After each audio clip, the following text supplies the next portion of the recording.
Formerly distanced action heroes making the grandest of comebacks. Career actors on the cusp of long overdue recognition. Young talents breaking out with an exciting new legacy to begin. And one of the last true movie stars in Hollywood. These are just some of the narratives that awards voters will be looking to follow as the race for the Best Actor Oscar begins to kick into gear. The competition is already proving to be a lot stronger than we thought. As is typical of the awards season, there are those potential nominees who have broken out early with a substantial lead over their competition, but there are also those who are steadily gaining momentum and may have the resume and support necessary to pull off a major upset.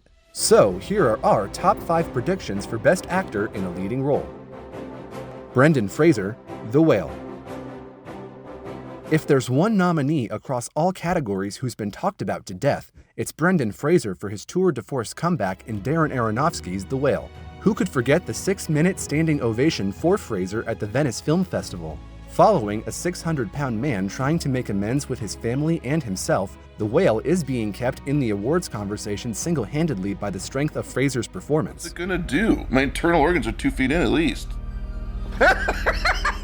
It hasn't made for the easiest viewing, as some have criticized the film for reinforcing stigma surrounding obesity. But given the nature of Fraser's physical transformation, it's exactly the kind of metamorphosis that plays to the Academy's liking. A24 may find themselves with a second spot in the Best Actor race since Jeremy Pope managed to crash the Golden Globes alongside Fraser for his turn in The Inspection. While it was the more agreeable film in most critics' eyes, it may be the better option for the studio to put all of their eggs in Fraser's basket, especially considering the narrative his campaign is currently promoting. A former superstar giving the spotlight a second chance after an extensive hiatus is the kind of story that has continued to make Fraser a favorite to win the Oscar in a season full of rootable nominees. Colin Farrell, The Banshees of Inisherin.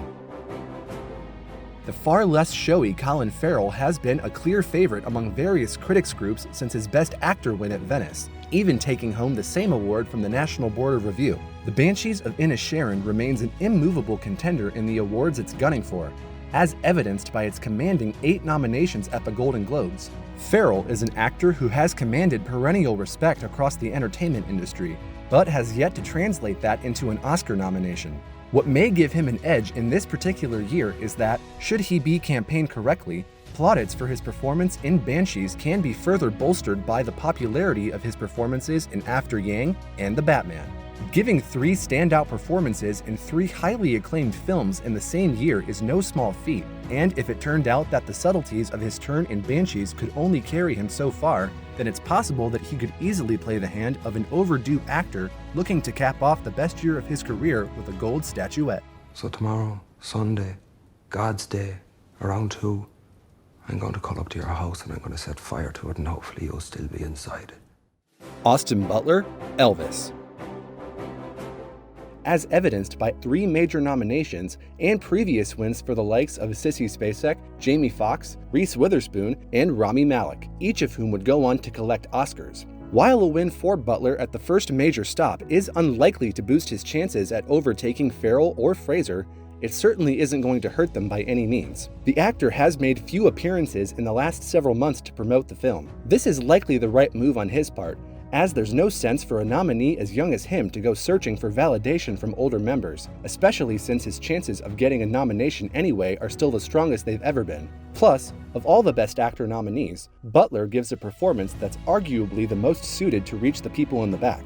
He will certainly get points alongside Fraser for his physical transformation, and while his age will ultimately be a deciding factor, he does have the added bonus of his impressive dancing and singing skills. That's all right, mama. Just any way you do it, that's all right. That's all right.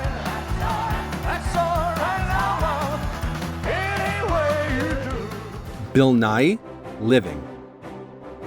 Sony Pictures Classics also has the option to continue building a campaign around Hugh Jackman's powerful performance in The Son, which several critics and filmgoers had embraced, sight unseen, as a potential frontrunner next to Fraser. Alas, reactions to the film itself have been mixed to negative compared to the more agreeable and warm reception given to the studio's other contender, Living. A remake of Akira Kurosawa's Ikiru, the film stars Bill Nighy as an elderly man who stares down a terminal illness by searching for purpose and embracing every bit of the time he has left. Many have labeled Nighy's performance as not only the highlight of the film, but the best of his career. Now I remember what it's like to be alive. Nighy is a renowned character actor who, on various occasions, has been nominated for just about every major film award under the sun. Yet, at 73, an Oscar nomination has remained evasive. One gets the sense that the world is aching for an actor like Nighy to achieve the recognition he deserves, and it looks like that moment has finally arrived. Tom Cruise, Top Gun: Maverick. The veteran action workhorse has given entertainment pundits plenty of reasons to believe the awards package for Top Gun: Maverick could include a double Oscar nomination for himself, one as producer and the other, more interestingly so, as lead actor. It's practically a done deal that Cruise will achieve the former, as Maverick is slowly but surely boosting its image as a Best Picture favorite. Cruise has already failed the critical first step by being left out to dry at the Golden Globes, but he thankfully redeemed himself by securing a pivotal nomination from the Critics' Choice Association. There's too much love flying over Maverick for the film not to remain a major contender, and that extends to Cruise's performance. This isn't a joke. I asked you a question. I'm where I belong, sir. Besides, just imagine what kind of ratings boost the Oscars will receive if the Academy recognizes one of the most bankable and charismatic stars in Hollywood, especially when he's in a film that brought audiences back to theaters in droves after the previous Best Picture award inevitably went to a streaming service for the first time ever. So to recap, our top 5 predictions for Best Actor are Brendan Fraser for The Whale, Colin Farrell for The Banshees of Inisherin, Austin Butler for Elvis, Bill Nighy for Living, and Tom Cruise for Top Gun: Maverick.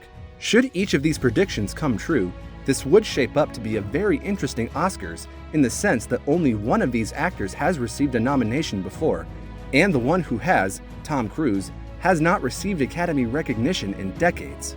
Each of these potential nominees have done more than enough to earn their seat at this year's ceremony, and each has crafted their own narrative to finally secure that elusive nomination.